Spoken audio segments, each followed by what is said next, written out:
The spray that came off the sea and collected in the caves dripped down into the underground reservoirs through a great sea called the abyss.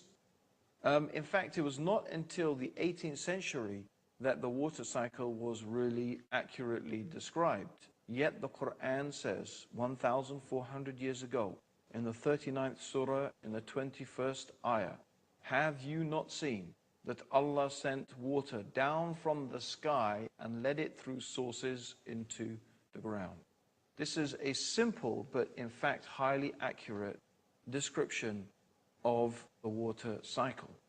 Another amazing fact that is mentioned in the Quran, we find in the 24th surah of the Quran in the 40th verse. And it's talking about the state of those people who disbelieve and reject faith in God. The Quran describes the state of the disbeliever, the person who has rejected faith, like a darkness. A darkness that is so dark, it is like the deep depths of darkness in a vast, deep ocean, overwhelmed with wave upon wave, topped by a cloud. If a man stretches out his hand, he can hardly see it. For any to whom Allah gives no light, there is no light. Now, on the surface, here Allah is giving a simple description. A person who does not believe in God and does not follow the guidance that Allah has sent down is a person who is in darkness. They are lost. Their life is a confusion. In fact, their life is so confusing, they can hardly see what is in front of them. This is how Allah is describing it. Darkness upon darkness, confusion upon confusion. He can hardly see or understand what is happening. If God does not give a person light, there is no light. So it is describing a type of absence of light, of being able to see or know really what is truly going on. And so this is the case that is described. So on the surface, we have a very poetic, we have a very strong and vigorous and amazing description of this darkness and the state of being lost. Yet when we examine it in more detail, there is something else going on here as well. There is a clue to some scientific truths. First of all, the Quran describes a vast, deep ocean, and it describes waves upon waves. Now, of course, most of us are familiar with the waves that are on top of the ocean. But what does it mean, waves upon waves?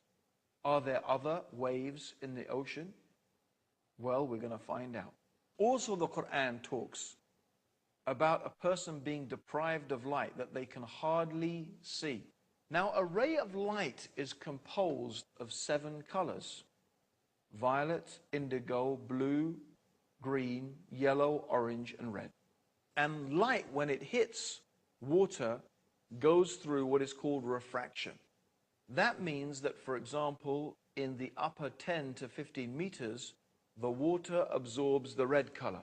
And as you go deeper, each of the colors in the spectrum become absorbed by the water, until you get to a depth of below about 1,000 meters, there is complete darkness. Now, what is amazing is that we also find in modern scientific discoveries that internal waves cover the deep waters of the seas and oceans, because the deep waters have a higher density than the waters above them. So waves upon waves. We have the internal waves in the deep, deep ocean, and then we have the waves on top of the ocean.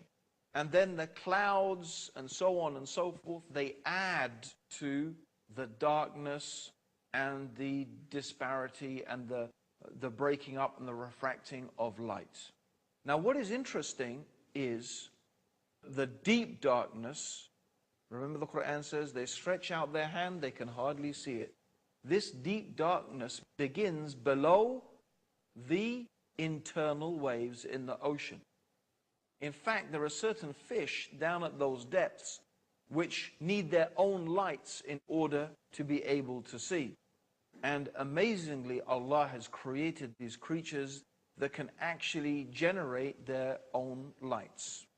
Now, this is really amazing because, of course, until very recently, no one has been able to penetrate and to reach those deep parts of the ocean. It is only with extremely sophisticated modern machinery and submarines and diving suits that someone has been able to go down to that depth. Yet we have the Quran 1,400 years ago describing the internal waves of the oceans and the darkness that is there at the depths of the oceans. How on earth, how in the heavens could a man living in the desert 1,400 years ago have known about such detailed information about a science like oceanography? Well, Professor Rao, who is an expert in marine biology at the King Abdul Aziz University in Jeddah, says 1,400 years ago, a normal human being could not explain this phenomenon in so much detail. This information must have been coming from a supernatural source. My dear viewers, this even is not the end of the amazing scientific statements in the Quran. Because the next thing I want to deal with is cosmology. The statements in the Quran concerning the universe. Now, until recently, or we could say up until the 1960s, there was a major controversy between scientists concerning the state of the universe. Now, some scientists believed and had begun to develop the idea that the universe was in a state of flux, that the universe was in fact expanding. And from this theory of the expanding universe also came another theory which is commonly known today as the Big Bang theory. This is the idea that the universe had a common origin in a singularity, a dense, condensed type of matter.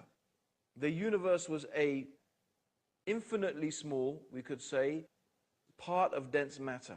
And this infinitely small, dense matter then exploded into what is the universe that we know today.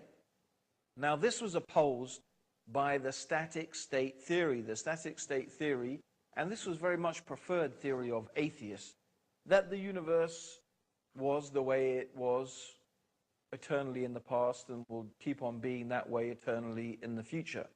And this was a theory that was really largely based, at least initially, and was believed in by Albert Einstein. And many people therefore followed on from that with this idea of the static state theory. And so this idea of the Big Bang theory, which was, really held by Fred Hoyle, he was the person who supported this theory, and Lemaitre, who was opposing it with the idea of the Big Bang theory. Now, evidence came to light that showed that variations in the light spectrum that were being emitted from galaxies and stars, which is called redshift, showed, in fact, that the universe is expanding. And it's amazing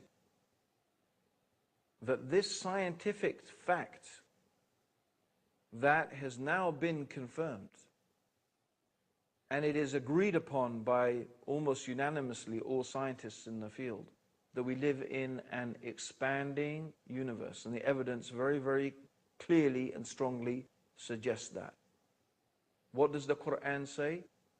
1,400 years ago, before there were telescopes and all the means to discover this information, the Quran says in the 51st surah, in the 47th ayah, the heaven, we have built it with power.